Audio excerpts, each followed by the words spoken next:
No phone, no television, no streaming service, no electricity. The sun goes down and the world goes completely dark. You cannot see your hand in front of your face. For 300,000 years, that was every night. So here's the question that sounds simple, but nobody actually thinks to ask. What on earth did ancient humans do for all those hours after dark? Were they just sitting there, staring at each other, waiting for morning? The answer, backed by science, is so much more interesting than that. Section 1. First, understand the darkness. Before we get to what they did, you need to understand what they were dealing with. This wasn't a power cut. This wasn't camping with flashlights. This was complete and total darkness. For the first 200,000 years of human existence, there was no reliable fire, no torch, no hearth, nothing between you and whatever was out there. And what was out there was genuinely trying to eat you. Leopards, hyenas, and wolves could see perfectly in the dark. Your ancestors could not. When the sun went down, the strategy was simple. Find a tree, find a rock face, stay still, stay quiet. Do not move until morning. So for most of early human history, the honest answer to what did they do at night is they survived it. But then, roughly 1 million years ago, evidence from Wonderwork Cave in South Africa shows humans beginning to control fire, and the night was never boring again. Section 2. What fire unlocked? Here is what a campfire does in a world of complete darkness. It creates a circle of safety, roughly 30 feet across. Inside, predators won't come. Outside, you are prey. But inside that circle, ancient humans suddenly had something no species had ever possessed: extra hours. Before fire, the useful day ended at sunset. 8 to 12 hours, depending on the season. Fire added 2 to 4 hours to every single night. And here is what they did with those hours, because science actually knows. In 2014, anthropologist Polly Wiessner published a landmark study in the Proceedings of the National Academy of Sciences.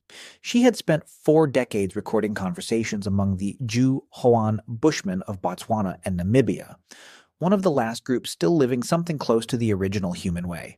During the day, 3/4 of all conversations were practical: hunting, food, resources, work. But at night, around the fire, 81% of conversations were stories. Section 3. What they actually did. Not boring stories, not recaps of the day. Tales of people in distant places. Myths about how the world began, adventures that had happened years ago and had grown bigger every time they were told. Jokes that made the whole camp laugh until children fell asleep in the laps of adults. They sang. Archaeological evidence of musical instruments, flutes carved from bird bone and mammoth ivory, dates back at least 40,000 years. They danced. Cave paintings across Europe and Africa show figures in motion. Some researchers believe these depict ceremonial dancing performed by firelight. They played games. Anthropologists studying modern hunter-gatherers have documented extensive nighttime gambling, competitive games, and physical play as central features of camp life after dark. They gossiped. Evolutionary psychologist Robin Dunbar has argued that social gossip, sharing information about who did what to whom, is one of the primary functions of human language. And they did it most freely at night, when the work was done, when the guard was down, when the fire made the circle feel safe. Wiessner described the atmosphere as fundamentally different from daytime: warmer, more creative, more emotionally open. The campfire was the original living room. Section 4. How they slept and when. Now here is the part that changes how you see your own nights. They didn't sleep the way you sleep. In 2001, historian Roger E. Kirch of Virginia Tech University published a paper that changed sleep science. He spent years moving through archives, court records, medical texts, diaries, prayer books, and works of literature stretching back centuries. He found more than 500 references to the same thing: first sleep and second sleep. Before the industrial age, humans did not sleep in one long block. They went to bed after dark, slept 4 hours, then woke up, stayed awake for 1 to 2 hours, then slept again until dawn.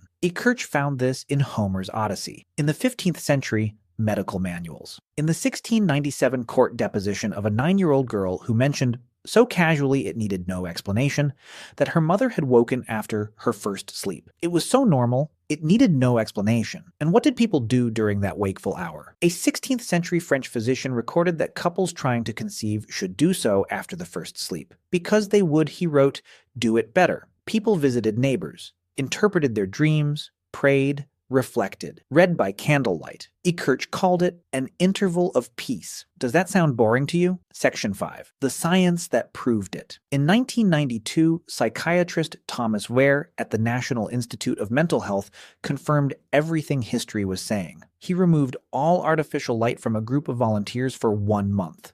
14 hours of darkness every night. Within weeks, every single participant settled into the same pattern. 4 hours of sleep, 1 to 3 hours of quiet wakefulness. Then 4 more hours of sleep. Nobody told them to. Their bodies just remembered. Ware measured hormone levels during the wakeful period and found elevated prolactin, the same hormone released during meditation. They described the state as peaceful, reflective. One participant said it was unlike anything they had experienced in modern life. Not boring, ancient. So was ancient nightlife boring? No. It was loud with stories, warm with laughter, filled with music and movement and gossip and the kind of honest conversation that only happens when the work is done and the fire is low and the world has gone quiet around you. And then, when the stories ran out, they slept, woke in the middle of the night in a state of quiet peace, and thought about their lives. Honestly, it sounds less boring than most of our evenings. All the science behind this video is linked in the description below. If you enjoyed this, and you're the kind of person who likes knowing the real story behind what makes us human, you are going to love what's on the screen right now. Go watch it. We'll see you there.